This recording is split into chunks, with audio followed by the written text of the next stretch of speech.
So hello everyone, তোমরা সকলে কেমন আছো? আশা করছি সকলেই ভালো আছো অ্যান্ড আমিও কিন্তু বেশ ভালো আছি। আশা করছি আজকের ভিডিওটা তোমাদের সকলের ভালো লাগবে। তো চলো ভিডিওটা স্টার্ট করা যাক।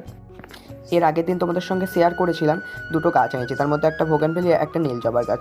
তো চলো আজকে সেই ভোগানভেলিয়া গাছটাকেই বসানো যাক। অবশ্যই নীল জবা গাছটাও কিন্তু বসানো হয়ে গেছে।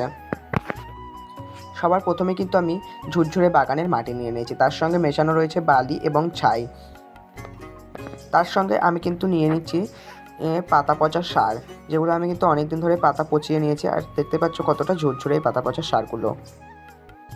তারপরে কিন্তু আমি মাটিগুলোকে একটু ঘষে ঘষে একদম ঝুরঝুরে করে নিয়েছিলাম এবং তার সঙ্গে মিশিয়ে নিয়েছিলাম হলুদ, কারণ আমার স্যাপ পাউডার ছিল না। তারপরে কিন্তু টবে ড্রেনেজ হোল করে নিয়েছি। তোমরা তো দেখতেই পাচ্ছ, টবে ড্রেনেজ হোল করার পর আমি কিন্তু শুকনো পাতা পচা এইসব দিয়ে দিয়েছি এবং তারপরে কিন্তু আস্তে আস্তে গাছটা বার করে নিয়েছি এবং গাছটাকে সোজাসুজিভাবে বসিয়ে দিয়েছি এবং গাছটা লাগিয়ে জল দিয়ে দিয়েছি। আজ এসে দেখা হচ্ছে কাল, টাটা।